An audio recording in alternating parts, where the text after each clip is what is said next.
Contrary to the soft focus, romantic promises of all the media hype, Valentine's Day is often a big steaming bowlful of bad soup. That's why I'm proposing that this year, well, actually every year from now on, you shouldn't buy into any of it. And this is why. Welcome back, guys. This is AnothershowTUBE Valentine's special. Well, the original Valentine was thought to be a Roman priest who resisted to the order of Emperor Claudius, which said that young people do not marry.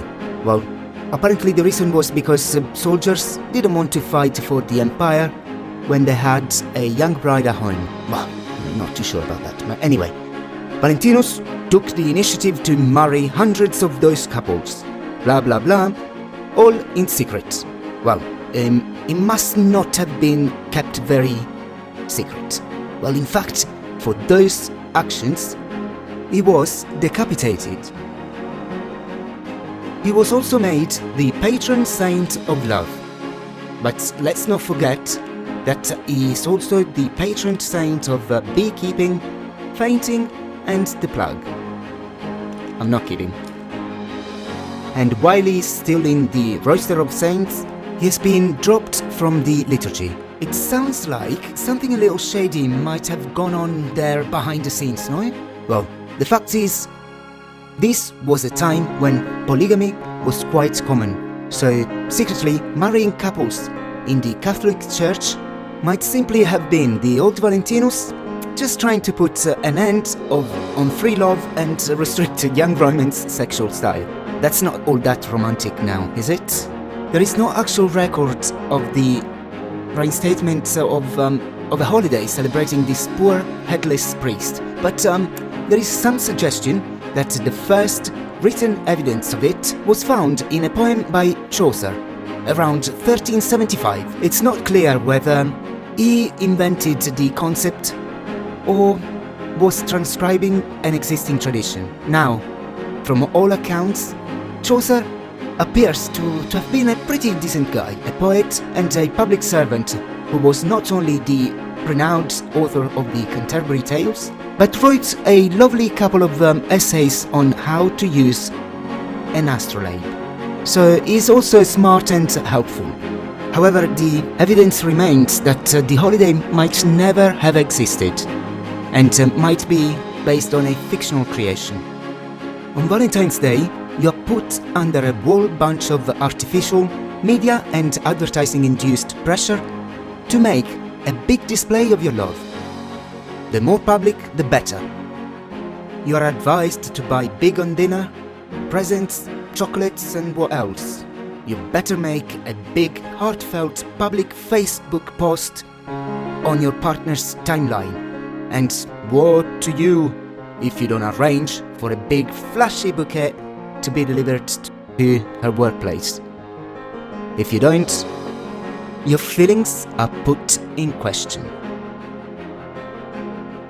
And the worst part is, even knowing how completely stupid all of that is, it's so easy for many of us to fall right into that line of thinking and judge our partners and their level of affection for us based on what kind of display he or she puts on for us on that one overhyped day. That's not romantic. In fact, it's the total opposite of romance. To bow to outside expectations on a randomly dictated day of the year and make a big cliched material show of your feelings. You know what's romantic? Buying the person you love something special that you know they will love for no damn reason. Out of nowhere. Because that day you happened to see something that made you think of them, or that you knew would make them smile, for example, and you wanted to give it to them. Romance is meeting you at the car when you get home with the groceries, so you don't have to lug them inside by yourself. It's warming up your side of the bed on a frigid winter night, so your feet don't get cold. It's comforting you when your car gets dented, or you get fired, or you get bad news. It's listening to you at the end of the day when you come home and want to vent about your annoying boss. even though you have made the same complaints 100 times. It's picking you a flower from the side of the path when you're hiking in the woods and putting it in your hair. Not grabbing a dozen cellophane-wrapped red roses sitting in a bucket of grey water at your local shop, or the identically charmless bouquet. It's giving you a ring, as in a phone call during the day, for example, just to say she's thinking of you. Not going into debt to buy you something sparkly to prove how much she loves you. Do not buy into the hype. Guys, if you believe in love, as your Uncle Aunt does, boycott this ridiculous holiday that celebrates God knows what, but surely not love. And find true, genuine, simple ways to celebrate the people in your life whom you value. But do it every day.